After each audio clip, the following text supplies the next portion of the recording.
قرآن مجید میں ہے کہ سیدنا عیسیٰ علیہ السلام قیامت کے دن جب اللہ رب العزت سب امتوں کو جمع کرے گا تو آپ سے پوچھے گا، آپ کی امت کے سامنے جنہوں نے بعد ازاں آپ کو خدا بنا لیا تھا، ان سے پوچھے گا، اللہ پاک فرمائے گا کیا آپ نے کہا تھا ان لوگوں کو کہ مجھے الہ سمجھیں، معبود سمجھیں اور میری عبادت کریں؟ اس پر عیسیٰ علیہ السلام کا جواب کوٹ کیا ہے قرآن مجید نے۔ اب جواب میں یہ نہیں عرض کیا کہ باری تعالیٰ میں نے نہیں کہا تھا، اللہ کے پوچھنے پر یعنی نہیں کہا تھا یہ کہنا بھی اس کی ادب الوہیت کے خلاف۔ پھر جب امت کی بخشش کی باری آئے گی، اللہ ایسے لوگوں کو عذاب دینا چاہے گا تو عیسیٰ علیہ السلام عرض کریں گے، باری تعالیٰ اگر تو ان کو عذاب دینا چاہے تو تیرے بندے ہیں، غلام ہیں، تجھ سے کون پوچھنے والا ہے، تو مالک، اور اگر تو ان کو معاف کر دیں تو یہ نہیں عرض کیا کہ تو غفور الرحیم ہے۔ اس موقع پر معاف کرنے کے ساتھ غفور الرحیم کی صفت کا زیادہ جوڑ بنتا ہے، مگر یہ نہیں عرض کریں گے فَإِنَّكَ أَنْتَ الْغَفُورُ الرَّحِيمُ، نہ کہیں گے اگر تو ان کو معاف کر دیں تو فَإِنَّكَ أَنْتَ الْعَزِيزُ الْحَكِيمُ، تو قادر ہے، مالک ہے، بادشاہ ہے،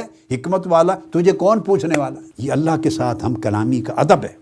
اس طرح سیدنا ابراہیم علیہ السلام کا وہ اللہ رب العزت کی شان کا ذکر کرتے فرماتے الذی خلقنی فہو یہدین، میرا رب وہ ہے جس نے مجھے پیدا کیا اور وہ مجھے ہدایت دیتا ہے۔ والذی هو یطعمنی ویسقین، میرا رب وہ ہے جو مجھے کھلاتا ہے اور مجھے پلاتا ہے۔ واذا مرضت فہو یشفین، دیکھو جب پہلے پیدا کرنے کی بات آئی تو فاعل اللہ کو بنایا، ہدایت کی بات آئی فاعل اللہ ہدایت دیتا ہے، کھانے کی بات آئی تو مجھے اللہ کھلاتا ہے، پینے کی بات آئی مجھے اللہ پلاتا ہے، ہر فعل کی نسبت اللہ کی طرف کی۔ تیسرے جملے میں مرض کی بات تھی، مریض ہونا، فرمایا اس میں یہ نہیں کہا کہ اگر مجھے مریض کر دے تو پھر شفا بھی دیتا ہے، ایسا نہیں، پھر کہا وَإِذَا مَرِضْتُ، اگر میں مریض ہو جاؤں فَهُوَ يَشْفِينِ، تو وہ مجھے شفا دیتا ہے۔ پھر خضر علیہ السلام کا ذکر سورہ کہف میں آیا ہے، جب کشتی توڑی تو موسیٰ علیہ السلام نے پوچھا تو اور آپ نے بعد میں جواب دیا، میں نے ارادہ کیا کہ اس کشتی کو عیب دار کر دوں، عیب کا ذکر کیا، فرمایا فَأَرَدْتُ، میں نے ارادہ کیا۔ اور جب یتیموں کی دیوار تعمیر کرنے کا مسئلہ آیا، احسان اور بھلائی کا،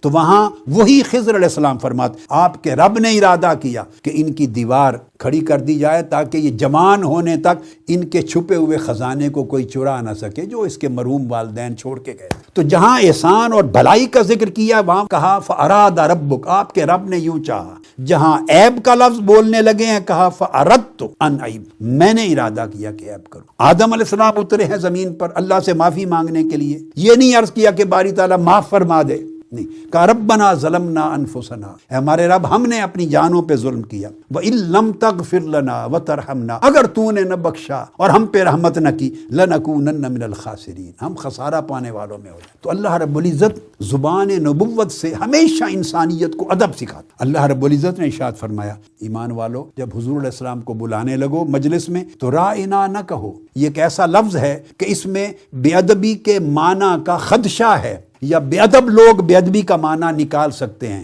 بلکہ انظر نہ کہو، تو لفظ بھی ایسا بولو جس میں ظاہراً باطناً ادب ہی ادب ہو، اور سراپا کان بن کے سنو۔ اور آگے ساتھ ہی کا وَلِلْكَافِرِينَ عَذَابٌ عَلِيمٌ، اور کافروں کے لیے دردناک عذاب ہے، جس کا مطلب ہے اگر بارگاہ رسالت مآب کا ادب ترک ہو جائے تو کفر ہو جائے، بندہ کافر ہو جائے۔ پھر ارشاد فرمایا رسول پاک صلی اللہ علیہ وسلم کو جب پکارتے اور بلاتے ہو تو حضور علیہ السلام کو بلانا اور پکارنا اس کی مثل نہ بناؤ جس طرح آپس میں ایک دوسرے کو بلاتے اور پکارتے ہو، حضور کو پکارنا آپس میں ایک دوسرے کے پکار کے برابر نہ کر دو، اس جیسا نہ کر دو، مماثل نہ کر دو، حضور کے پکارنے میں اونچے درجے کا ادب رکھو۔ پھر ارشاد فرمایا کوئی بھی کام کرنے لگو، خواہ قربانی دینی ہے، خواہ نیک عمل کرنا ہے آج کے دن، یا روزے رکھنے ہیں، جو اس کی شان نزول ہے، میرے محبوب سے پہلے انجام نہ دو، بھلے وہ میری عبادت ہے، میں تمہاری عبادت بھی قبول نہیں کروں گا اگر میرے محبوب سے پہلے انجام دے دی۔ کیوں؟ عبادت تو ہے مگر اس میں بے ادبی، رسول کی بے ادبی، تو اگر ادب رہ جائے تو اللہ اپنی عبادت کو بھی رد کر دیتا ہے۔ پھر فرمایا میرے محبوب کی مجلس میں بیٹھے ہو تو دیکھو